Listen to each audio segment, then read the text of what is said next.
BFM Business, Vous de Luxe Paris, le talent du jour.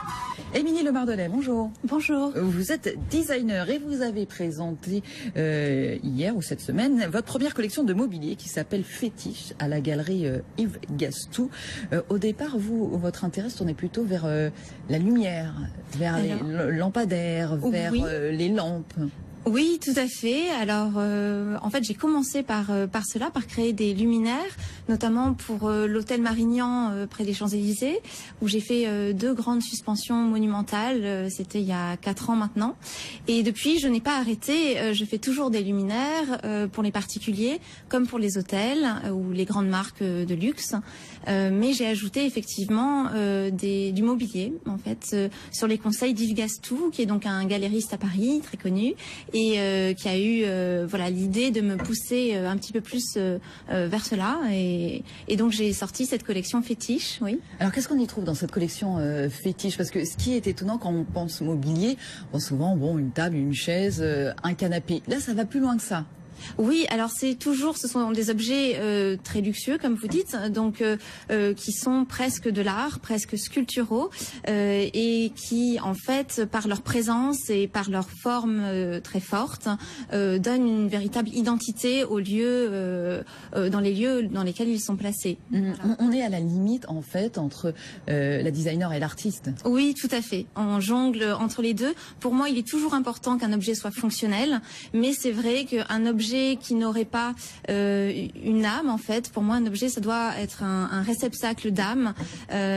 Pour moi ce serait un peu dommage. Pour moi un objet c'est l'âme du créateur qui l'a façonné, c'est l'âme de la personne qui l'a choisi pour le mettre chez lui, et c'est également l'âme du lieu qui transparaît, qui est animée par cet objet. On retrouve beaucoup, même là, il n'y a pas que des luminaires, il y a quand même une lampe Carpe d'Or qui est absolument magnifique, une lampe Orion, une lampe à Damas, il y en a quand même quelques-unes, mais il y a aussi le miroir Hélios, par exemple le bar-nuage, le canapé de Zeus, et on retrouve du doré, de l'or ou de la lumière dans chacun de vos objets. Oui, effectivement, ce qui fait un petit peu ma marque de fabrique pour le moment, je suis attirée par la brillance et par l'éclat des matériaux que je travaille. Donc il y a bien sûr du laiton qui peut être polybrillant effectivement comme la lampe qu'on voit là actuellement, mais qui peut être aussi patiné, et l'éclat également du verre soufflé, parce que je travaille beaucoup le verre soufflé. Je travaille avec énormément d'artisans français qui ont un savoir-faire exceptionnel et qui donc mettent en valeur la matière. Des ferronniers, des souffleurs de verre, des ferronniers, des ébénistes, des verreries également, qui sont françaises, et donc je parcours en permanence la France, parce que c'est une chose d'avoir des idées, c'est une autre chose de les mettre en œuvre, et donc le vrai travail du designer, ça continue, en fait, ce n'est pas que l'idée, ça continue avec tout le dialogue qu'il y a à mener avec les artisans français pour faire aboutir à des idées nouvelles, en fait. Vous êtes, j'allais dire, surdiplômée, Émilie Lemardelet. Oui. En tout cas, c'est parce que, je rappelle juste votre parcours, notamment l'école du Louvre, l'école Sotheby's, l'ENSAMA Olivier de Serres, mais avant vous aviez fait Hippocagne-Cagne. Pourquoi avez-vous fait tout ce parcours? C'est parce que c'était avant de trouver votre voie, ou c'est pour avoir véritablement tous les outils en main pour faire ce que vous souhaitiez? Alors c'est tout à fait ça, vous avez tout à fait compris, c'est-à-dire moi je suis déjà une grande curieuse, je suis boulimique de culture, c'est ce qui m'a poussée à faire toutes ces études, et j'ai pas dit mon dernier mot, peut-être que je continuerai encore, mais c'est vrai que ça me donne les clés, parce que quand on est designer, on est, comme vous avez dit, un petit peu artiste, mais on est aussi, moi j'ai ma propre entreprise, donc j'ai besoin de toutes ces connaissances en économie, en gestion, en management, pour tenir les délais, pour faire un projet cohérent et qui tienne la route, qui tienne jusqu'au bout, jusqu'à la livraison. Voilà. Donc là, la collection Fétiche de mobilier, celle que vous venez de présenter, on peut déjà jeter un œil sur celle qui sera présentée en janvier, autour du vitrail. Alors là, justement, il n'y a plus de doré.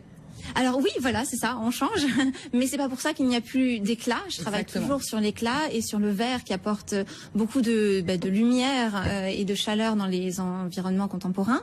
Et donc c'est une collection de vitrail qui renouvelle en fait cette technique du vitrail, puisque le vitrail traditionnellement est tourlé d'un bourrelet d'étain, en fait, vous savez, qui est souvent un petit peu grossier, qu'on maîtrise pas forcément. Et moi je prends le vitrail en fait et je le mets dans un maillage d'acier, ce qui donne quelque chose de beaucoup plus net au niveau des finitions, de plus clair, et donc qui est une variante en fait contemporaine du vitrail. Et donc celle-là aussi, cette collection-ci, on la retrouvera à la galerie Piastou? Alors probablement, on est en train d'y travailler. Là, on a présenté cette semaine les prototypes et ça va continuer début 2017. Voilà. Et sinon, on retrouve tout ça sur votre site internet? Oui, tout à fait, oui, en ligne. Et Émilie Lemardelet, merci beaucoup à vous, designer, et vous venez de présenter votre collection de mobilier fétiche. Vous parliez d'artisans à l'instant, de savoir-faire, et justement tout ce Made in France, ce savoir-faire français, il est mis à l'honneur en ce moment au salon de Made in France de 1001 manières. On voit ça juste après la pause.